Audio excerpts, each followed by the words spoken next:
lorsqu'elle revint, elle me raconta qu'à la Noël, elle avait reçu de nombreux cadeaux de deux messieurs et même des domestiques de la maison, comme si tous s'étaient efforcés de se réconcilier avec elle et d'effacer le souvenir des conflits récents. Mais cet étalage de bienveillance ne l'avait pas impressionnée.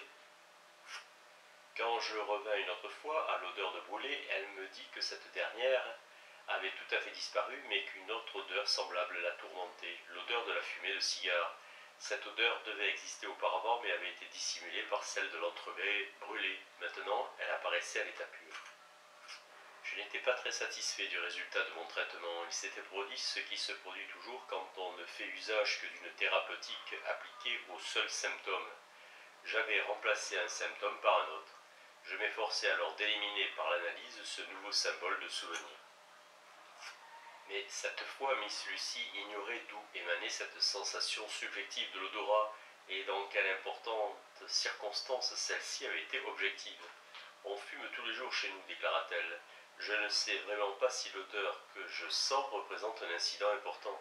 J'ai insisté pour qu'elle essayât de se souvenir sous la pression de ma main. J'ai déjà dit que ces souvenirs présentaient toute la vivacité de scènes réelles et qu'elle était une visuelle. De fait, une image surgit en elle sous une nouvelle pression de ma main, une image au début imprécise et fragmentaire, celle de la salle à manger de la maison. En compagnie des enfants, elle attend que les messieurs reviennent de l'usine pour le déjeuner. Nous voilà tous autour de la table, les messieurs, la française, l'intendante, les enfants et moi. C'est comme tous les jours. Considérez encore cette image, elle se développera et se précisera.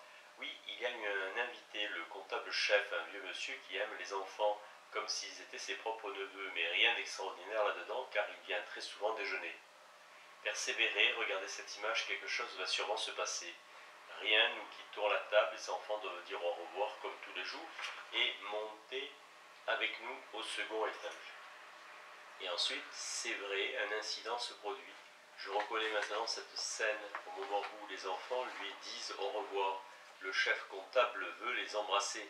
Le patron se lève brusquement et lui crie « N'embrassez pas les enfants, cela me donne un coup au cœur et comme les messieurs sont déjà en train de fumer, c'est l'odeur de cigare qui me reste dans la mémoire. » Telle était donc la scène la plus profondément enfouie qui, ayant eu une action traumatisante, avait laissé un symbole mnémonique. Mais à quoi attribuer les effets de cette scène? Je lui demandai lequel des deux incidents s'était produit le premier, celui-ci ou celui de l'entremets brûlé. Ce dernier incident a précédé l'autre de 2 mois. Pourquoi cette réaction du père vous a-t-elle donné un coup au cœur puisque l'admonestation ne s'adressait pas à vous? Ce n'était pas bien de rudoyer de cette façon un vieil homme, grand ami de la maison, et de plus invité. On aurait pu le dire tranquillement. Donc c'est la façon cavalière dont votre patron a parlé qui vous a blessé. Peut-être avez-vous été gêné pour lui, ou bien vous êtes-vous demandé, en le voyant traiter un vieil ami avec tant de rudesse, pour une bagatelle, comme il agirait envers vous si vous étiez sa femme. Non, ça n'était pas ça, mais c'était bien à cause de sa violence, oui, à cause des baisers aux enfants, il ne voulait jamais qu'on les embrassât. Et maintenant, le souvenir d'une scène plus ancienne surgit sous la pression de ma main, celui du traumatisme véritable qui avait conféré à l'affaire du chef comptable son pouvoir traumatisant. Plusieurs mois auparavant, une dame était venue en visite et en partant avait embrassé les enfants sur la bouche. Le père présent se contraignit à ne rien dire à la dame, mais après son départ, attrapa violemment la malheureuse gouvernante. Il lui déclara qu'elle serait responsable si quelqu'un embrassait les petites sur la bouche, qu'elle devait ne pas le supporter et qu'elle manquait à ses devoirs en le tolérant. Si cela devait se reproduire, il confierait à quelqu'un d'autre l'éducation de ses enfants. À cette époque, Lucie s'imaginait encore être aimée et espérait avoir encore avec lui un second entretien amical pareil au premier. Cette scène anéantit ses espoirs. Elle se dit s'il était capable de s'en prendre ainsi à elle et de la menacer de cette façon pour une bagatelle dont elle n'était d'ailleurs pas responsable, c'est qu'elle s'était trompée et qu'il n'éprouvait pour elle aucun sentiment. Autrement, il aurait montré plus d'égard. C'est évidemment le souvenir de cette scène pénible qui ressurgit au moment où le chef comptable, voulant embrasser les enfants, fut rabroué par le père. Quand Miss Lucy revint me voir 2 jours après cette dernière analyse, je lui demandai ce qui y était arrivé d'heureux. Elle semblait transformée, souriante et portait la tête haute. Je crus même un instant avoir porté un faux jugement sur les faits et que de gouvernante des enfants était devenue la fiancée du directeur, mais elle détruisit mon hypothèse. Rien n'est arrivé, mais vous ne me connaissez pas, vous m'avez toujours vu malade et déprimé, alors qu'en général je suis toujours gai. Hier au réveil, mon oppression avait disparu, et depuis je me sens bien. Et pour votre situation, que pensez-vous qu'elle devienne? Je me rends bien compte qu'il n'y a rien à espérer, mais je ne m'en ferai pas à ce sujet. Allez-vous désormais vous entendre avec le personnel? Je crois bien que c'est ma susceptibilité qui a surtout joué à ce point de vue. Continuez-vous à aimer le directeur? Certainement. Je l'aime, mais cela ne me fait plus rien. On est libre de penser, de sentir ce qu'on veut. J'examine son nez et constate que sensibilité et réflexe sont presque entièrement revenus. Elle distingue aussi les odeurs, mais en hésitant et seulement quand elles sont intenses. Je ne saurais dire jusqu'à quel point l'affection nasale était responsable de cette anosmie. Le traitement s'était poursuivi pendant 9 semaines. 4 mois plus tard, je rencontrai par hasard ma malade dans un lieu de villégiature. Elle était gaie et continuait à se bien porter. Analyse et critique. Bien qu'il ne s'agisse ici que d'un cas léger d'hystérie avec peu de symptômes, je ne saurais en sous-estimer l'importance. Le fait qu'une maladie comportant aussi peu d'éléments névrotiques ait nécessité tant de conditions psychiques me semble instructif. En étudiant de plus près cette histoire de malade, je suis tenté d'en faire le prototype d'un certain genre d'hystérie, celle qu'une personne sans hérédité chargée peut acquérir à la suite d'événements appropriés. Bien entendu, je n'entends pas parler d'une hystérie indépendante de toute prédisposition, car il n'en existe probablement pas, mais on ne constate cette prédisposition que lorsque le sujet est devenu hystérique. Auparavant, rien ne la faisait prévoir. Ce qu'on entend généralement par prédisposition névropathique est autre chose. Elle est déterminée dès avant l'apparition de la maladie, par le degré d'hérédité ou la somme personnelle d'anomalies psychiques. Pour autant que je sache, chacun de ces deux facteurs n'était décelable chez Miss Lucy R. Son hystérie peut donc être qualifiée d'acquise et ne présuppose qu'une tendance sans doute très diffuse à être la proie d'une hystérie, tendance dont nous ne découvrons qu'à peine la trace. En pareil cas, tout dépend surtout de la nature du traumatisme, en rapport naturellement avec la réaction du sujet à son égard. Une condition indispensable de l'apparition de l'hystérie est qu'il y ait l'incompatibilité entre le moi et la représentation qui le confronte. J'espère pouvoir montrer ailleurs comment les troubles névrotiques découlent des modes divers adoptés par le moi pour se débarrasser de cette incompatibilité. La défense hystérique, pour laquelle une certaine aptitude est nécessaire, consiste alors en une conversion de l'émoi en innervation somatique. Le gain qui en résulte est l'expulsion hors du moi conscient de la représentation insupportable. Dans ce cas, le moi conscient contient la réminiscence somatisée par conversion, c'est-à-dire dans le cas envisagé, les sensations olfactives d'ordre subjectif. La malade souffre de l'affect plus ou moins nettement ressenti lié à ces réminiscences. La situation ainsi créée ne peut plus se modifier parce que du fait du refoulement et de la conversion, la contradiction qui aurait entraîné la liquidation de l'affect est supprimée. C'est ainsi que le mécanisme qui provoque l'hystérie correspond à un acte de pusillanimité morale et par ailleurs apparaît comme une mesure de protection dont le moi dispose. Il y a assez de cas où on est obligé de reconnaître qu'un accroissement d'excitation par production d'hystérie constitue alors la mesure la plus adéquate, mais plus souvent on doit naturellement conclure qu'une quantité plus grande de courage moral eût été plus avantageuse pour le sujet. Aussi, le véritable facteur traumatisant est-il celui par lequel la contradiction s'impose au moi et où celui-ci décide de chasser la représentation contradictoire.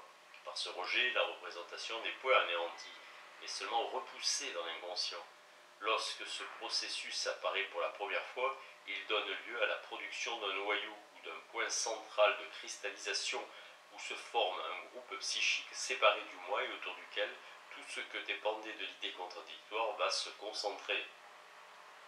La dissociation du conscient produite dans les cas d'hystérie acquise est ainsi une dissociation voulue, intentionnelle, ou souvent tout au moins introduite par un acte volontaire. En réalité, il se produit autre chose que ce que le sujet désirait. Il voulait supprimer une représentation comme si elle ne s'était jamais produite, mais il ne réussit qu'à l'isoler psychiquement. Dans l'histoire de notre patiente, le facteur traumatisant correspond à la scène que lui fit le directeur à cause du baiser donné aux enfants, mais cette scène reste quelque temps sans effet perceptible. Peut-être a-t-elle provoqué de la mauvaise humeur, de la susceptibilité, je n'en sais rien. Les symptômes hystériques n'apparurent que plus tardivement à l'occasion d'incidents que l'on peut qualifier d'auxiliaires et que l'on caractériserait en disant que les deux groupes psychiques, pour un temps isolés, y coïncident comme dans le conscient somnambulique élargi. Le premier de ces incidents générateurs de la conversion fut d'abord pour Miss Lucière la scène de la salle à manger, au moment où le chef comptable voulut embrasser les enfants. Le souvenir traumatique entrant ici en jeu, et la jeune fille se comporta comme si elle n'avait pas renoncé à tout ce qui se rapportait à son inclination pour son patron. Dans d'autres histoires de malades, ces facteurs différents coïncident et la conversion s'effectue immédiatement sous l'effet du traumatisme. Le deuxième facteur auxiliaire reproduit assez fidèlement le mécanisme du premier. Une forte impression rétablit passagèrement l'unicité du conscient, et la conversion se produisit de la même façon que la première fois. Chose intéressante, le symptôme apparu en second lieu dissimule le précédent de sorte que le premier n'est honnêtement ressenti que lorsque le second a été éliminé. Il faut noter aussi l'ordre inversé auquel l'analyse doit de même se plier. Dans toute une série de cas, j'ai pu constater de la même manière que les symptômes apparus en dernier recouvraient les premiers, et que seule la découverte de ceux-ci par l'analyse permettait de trouver la clé de tout le phénomène. La thérapeutique consista ici à imposer l'union du groupe psychique isolé avec le moi conscient, et chose étonnante, le succès ne correspondit pas au travail fourni. Ce ne fut qu'une fois la dernière partie terminée que la guérison apparut soudain. Katharina par Sigmund Freud. Pendant les vacances de 1890, je fis une excursion au mont Tauren afin d'oublier un moment la médecine et surtout les névroses. J'y avais presque réussi quand un jour il m'arriva de quitter la route principale pour gravir une montagne des environs renommée pour son panorama et son refuge bien tenu. Parvenu au sommet et une fois reconforté et reposé d'une marche fatigante, je m'étais plongé dans la contemplation d'un point de vue magnifique, si oublieux de ma propre personne que lorsque j'entendis quelqu'un demander « Est-ce que monsieur n'est pas médecin ?» je ne rapportai tout d'abord pas ces paroles à moi-même. C'était pourtant à moi que cette question s'adressait, et elle m'était posée par la jeune fille d'environ 18 ans qui m'avait servi à déjeuner d'un air assez maussade, et que la patronne avait interpellée en l'appelant Katharina. Ses vêtements et son comportement indiquaient qu'elle n'était pas une servante, mais la fille ou la parente de notre hôtesse. Rappelé à la réalité, je répondis que j'étais bien médecin et lui demandai comment elle avait appris. Monsieur s'est inscrit dans le livre des étrangers, et alors je me suis dit que si monsieur le docteur avait un petit peu de temps à lui, c'est que je souffre des nerfs, et une fois déjà j'ai consulté un docteur à L. Il m'avait donné quelque chose à prendre, mais je ne me sens pas encore bien. Je me retrouvais donc en face d'une névrosée, car il ne pouvait guère s'agir d'autre chose chez cette grande et forte fille à la mine chagrine. Intéressé d'apprendre que des névroses pouvaient si bien prospérer à plus de 2000 mètres d'altitude, je continuai à questionner la jeune fille. Je reproduisis ici l'entretien tel qu'il s'est gravé dans ma mémoire sans modifier le dialecte local de mon interlocutrice. De quoi souffrez-vous donc? J'ai du mal à respirer, pas toujours, mais quelquefois ça me prend comme si j'allais étouffer. À première vue, ce trouble me semblait pas névrotique, mais il me parut tout de suite probable qu'il s'agissait de la désignation d'un accès d'angoisse. C'est l'élément suffocation que la jeune fille soulignait dans ce complexe d'angoisse. Asseyez-vous là, décrivez-moi ce qui se passe dans l'état où vous avez du mal à respirer. Ça me vient tout à coup. Je sens d'abord comme une pression sur les yeux. J'ai la tête lourde et un bourdonnement à n'y pas tenir. Et puis j'ai des vertiges, comme si j'allais tomber, et je me sens un poids sur la poitrine, à en perdre la respiration. Rien à la gorge. J'ai la gorge nouée, comme si j'allais étouffer. Et dans la tête, que se passait-il? Autre chose? Oui, ça me tape comme si tout allait sauter. Est-ce qu'en même temps vous avez peur de quelque chose? Oui, je m'imagine toujours que je vais mourir, et pourtant je ne suis pas faussard en général. Je vais partout toute seule dans la cave et en bas, partout sur la montagne, mais les jours où j'ai ça, je m'imagine tout le temps que quelqu'un est derrière moi et va me saisir tout à coup. Il s'agissait réellement d'un accès d'angoisse auquel préludaient les indices d'une aura hystérique à contenu d'angoisse. N'y avait-il pas d'autre contenu? Pensez-vous chaque fois à la même chose, ou bien voyez-vous quelque chose devant vous pendant votre accès? Oui, chaque fois un visage horrible qui me regarde d'un air effrayant, alors j'en ai très peur. Peut-être pourrait-on à partir de ce point découvrir la voie aboutissant au nœud de la question. Reconnaissez-vous ce visage? Je veux dire, est-ce un visage que vous avez réellement vu un jour? Non. Savez-vous d'où sont venus ces accès? Non. Quand les avez-vous eus pour la première fois? D'abord il y a 5 ans, quand j'habitais encore avec ma tante sur notre montagne. C'est là qu'elle tenait autrefois un refuge. Il y a maintenant 1 an et demi que nous sommes ici, mais ça revient toujours. Faut-il tenter une analyse? Je ne me hasardais pas à essayer de transplanter l'hypnose sur ces sommets, mais peut-être une simple conversation aurait-elle un bon résultat. Je devais deviner juste combien de fois n'avais-je pas vu l'angoisse chez les jeunes filles être à la conséquence de la terreur qui suscite dans un cœur virginal la première révélation du monde de la sexualité. Je vais décrire le cas où ce rapport causal m'est apparu pour la première fois. Je traitais une jeune femme souffrant d'une névrose compliquée et, comme il arrive souvent, refusait d'admettre que ces troubles étaient survenus après son mariage. Elle m'objectait qu'étant jeune fille, elle souffrait déjà d'accès d'angoisse qui se terminaient par un évanouissement. Je tins bon. Lorsque nous nous connûmes, mieux, elle me dit tout à coup un beau jour: je vais maintenant vous dire comment mes accès d'angoisse me sont venus. Quand j'étais jeune fille, je couchais à cette époque avec une chambre attenante à celle de mes parents. La porte était ouverte et une vieille veilleuse brûlait sur la table. J'ai pu voir plusieurs fois mon père entrer dans le lit de ma mère et j'ai entendu quelque chose qui m'a beaucoup frappé. C'est alors que j'ai eu mes premiers accès. Je lui dis alors: si vous ne le savez pas, je vais vous dire à quoi moi j'attribue vos accès. Il y a 2 ans, vous avez dû voir ou entendre quelque chose qui vous a beaucoup gêné, que vous auriez préféré ne pas voir. Et alors? Elle alors? Ah, d'où Jésus, c'est vrai, j'ai vu mon oncle avec cette jeune fille, Francisca, ma cousine. Qu'est-ce que c'est que cette histoire? Voudriez-vous me la raconter? On a le droit de tout dire à un docteur. Alors n'est-ce pas cet oncle, c'était le mari de ma tante que vous avez vu? Il tenait alors avec elle l'auberge sur le mont. Maintenant il a divorcé et c'est de ma faute ce divorce, parce que c'est par moi qu'on a su qu'il avait des relations avec Francisca. Comment l'avez-vous découvert? Voilà, il y a 2 ans, 2 messieurs arrivaient là-haut. On demandait à manger. Ma tante n'était pas là et pas possible de trouver Francisca qui faisait toujours la cuisine. Pas moyen non plus de trouver mon oncle, nous les cherchions partout. Alors le gosse Aloïs, mon cousin, dit: peut-être bien que Francisca est chez papa. Nous avons ri tous les deux, mais sans penser à mal. Nous voulions aller dans la chambre de mon oncle, mais elle était verrouillée. Ça m'a paru drôle. Alors Aloïs m'a dit: sur le palier, il y a une lucarne par où on peut regarder dans la chambre. Nous allons sur le palier, mais Aloïs refuse de regarder par la lucarne, disant qu'il a peur. Je lui réponds qu'il est idiot, que je vais y aller et que moi je n'ai pas peur du tout. Je ne pensais toujours à rien de vilain. Je regarde à l'intérieur, la chambre était assez sombre, mais je vois mon oncle avec Francisca, il était couché sur elle. Et alors, j'ai tout de suite quitté la fenêtre pour m'appuyer au mur, et j'ai étouffé comme je fais depuis. Je me suis trouvé mal, j'ai senti une pression sur les yeux, et dans ma tête, ça cognait et ça bourdonnait. Et est-ce que vous l'avez raconté à votre tante le jour même? Oh non, je ne lui ai rien dit. Pourquoi avez-vous eu si peur en trouvant ce couple? Avez-vous compris? Avez-vous pensé à ce qui se passait? Oh non, à ce moment-là, je n'ai rien compris. Je n'avais que 16 ans. Je ne sais pas pourquoi j'ai eu si peur.